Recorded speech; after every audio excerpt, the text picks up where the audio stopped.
CEO of DataStealth, to talk to us about real-time content protection.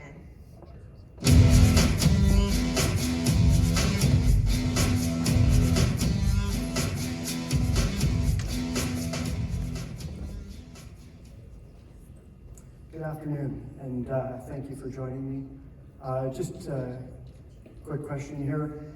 How many of you are QSAs? Excellent. And how many of you caught me in Toronto at the show in Toronto? Well, just a few of you. Interesting. So I'm Derek Schenk. I'm CTO and co-founder of DataStealth. In addition to being a participating organization with PCI, DataStealth is also a level 1 service provider. So I have experience in doing the audits, going through the process, implementing, and just want to shout out to Corey and Control Gap. I think they're in here somewhere. Excellent, thank you. So our auditor, just if you're looking for an auditor or you want some great discussion, they're wonderful folks. So everybody knows March 2022, PCI 4 was announced, 321 expires 2024, 2025 is coming fast on us. We really only have about 18 months-ish left, and there's a number of new requirements coming out.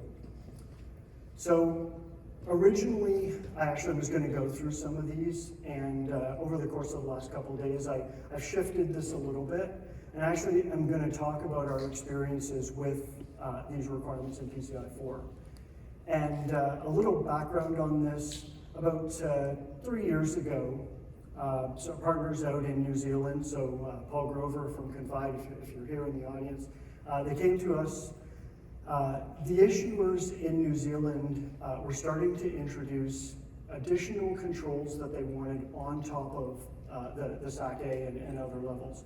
And it's interesting that the controls they were looking for are basically the new controls that are coming out in PCI 4. So we've implemented this and we've rolled it out into production, and I decided what I want to do is share with you our experiences with these requirements. So rather than telling you when you guys probably have heard a lot on some of these new requirements, rather than tell you what they are, I'm going to take you through our experiences with them. So the two new requirements that I'm going to focus on, I only got 20 minutes. For those that know me, I could talk for hours on this topic.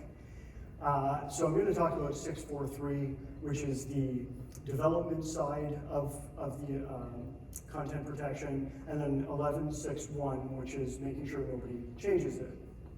So 643, I'm not going to read this, you probably all know it, you probably heard it repeatedly.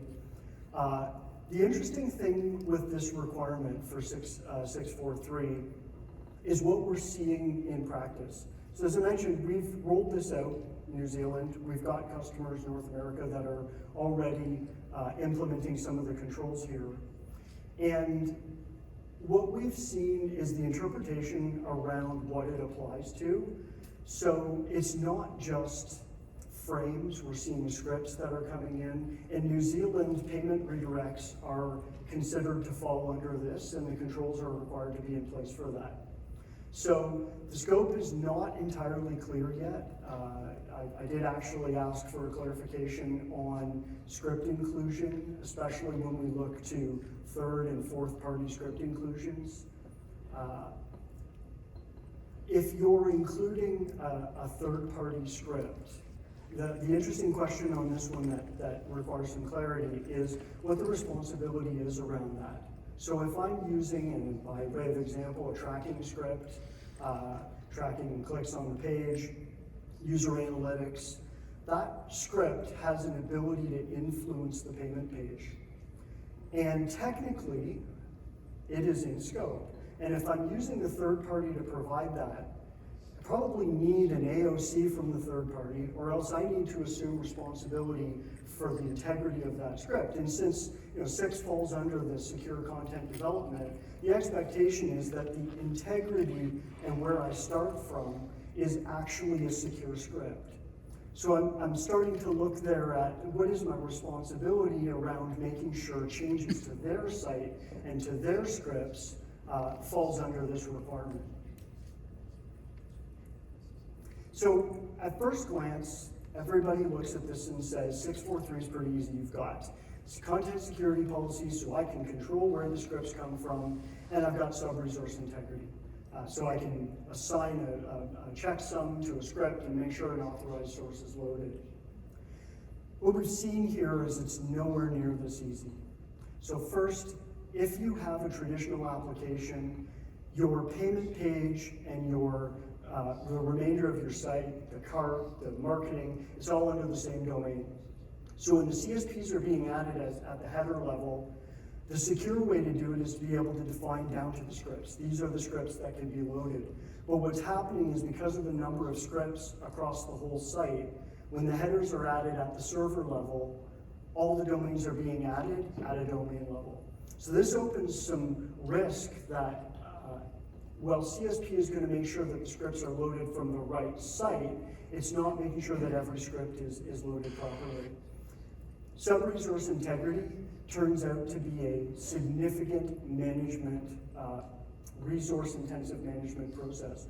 If you're using something like a single-page application, every time that you make a change to the application, a copyright notice, a date, when the application is recompiled, all the scripts change, which means all of your tags for the SRI and all the checksums have to be calculated each time.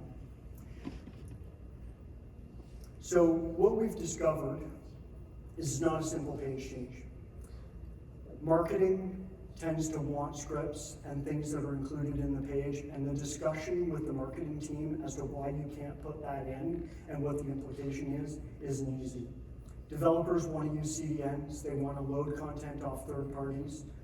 Trying to explain why that potentially is a problem when the requirement specifically states third and fourth party content and scripts that are loaded are also part of your scope. Legacy applications, it's great to be able to add JavaScript to a page or to do something, but if you use a third-party product, a legacy product, the technical debt, the going to your development team and saying, I want you to make changes to this application, it's a significant effort. So we're seeing that in our deployments, CSP and CSP, while they're solutions, they're not really getting implemented. And the last thing that we're seeing is they're great solutions when they're there. But because the browser just wants to load the page and serve content, if the CSP is missing, the page loads. If the SRI tags are missing, the script gets loaded. And that actually moves us into what the intent of requirement 11.6.1 is. So 11.6.1 is falling under the network monitoring security side of the requirements. And this is where we're looking for the changes that are happening. How are we detecting the tampering? A couple of things that are interesting here is you'll note that 6.4.3 is focused on the scripts, but this requirement is actually calling out the content of the page, which means we're starting to look at not just the scripts that are in the page, but actually the page that is hosting the iframe, the scripts, the content, and the headers. If you look at the guidance for this particular item, it's actually interesting. There's a note that specifically says the intent of this requirement is not that somebody would add something that runs on the browser side. So you're expected to confirm the integrity of the headers, the scripts, and the content as they're received by the browser, but the intent is that you're not actually supposed to put something in that loads client side. So it creates an interesting, how do you solve that requirement? As we look to the traditional ways or the common ways we're seeing this, browser scripts, see a lot of browser scripts. It's an interesting problem because first, the intent is saying, don't run something on the client side, but we're also using a script to try and check the integrity of the scripts. It's kind of who's watching the watcher. So now what am I putting in place to make sure that the scripts that are supposed to be watching the scripts are actually watching it properly? Right? So it's kind of an inception problem there. So now you're bringing in a second thing that you have to take a look at.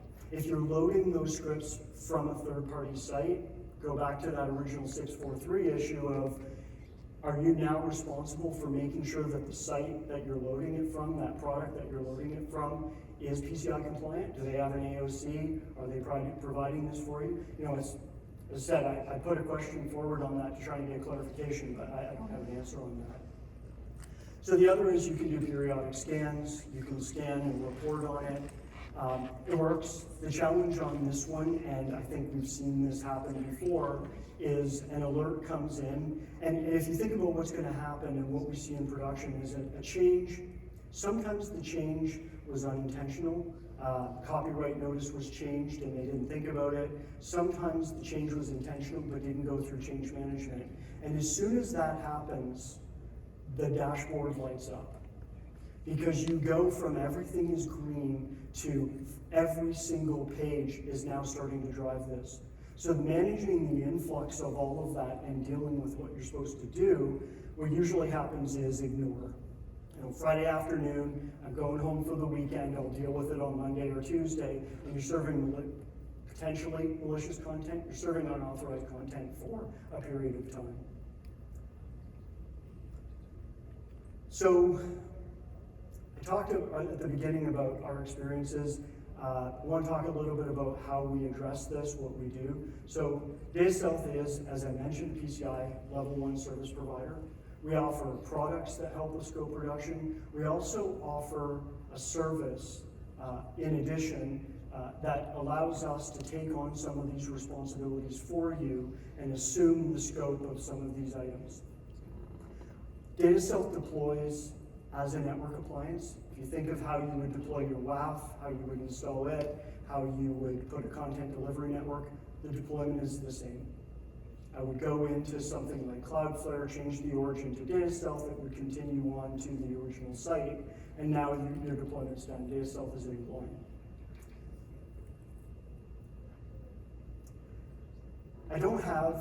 As I mentioned, I could talk a lot on these. There's a number of services that we provide, and I just wanted to pick on a couple to talk about. I'm not going to do a live demo. Live demos for me never go well, so I've got a couple screenshots here. If you're interested in seeing this live, down on the vendor showcase floor, catch me outside, catch me down there. Happy to take you through and actually show you this in action. But essentially, to address these two requirements, as content is coming from your site down to the client browser through DataStealth, we're doing a real-time integrity check. We're essentially doing the same thing as the CSP or the SRI would be doing, but we're doing it without the browser involved, without anything on the client side.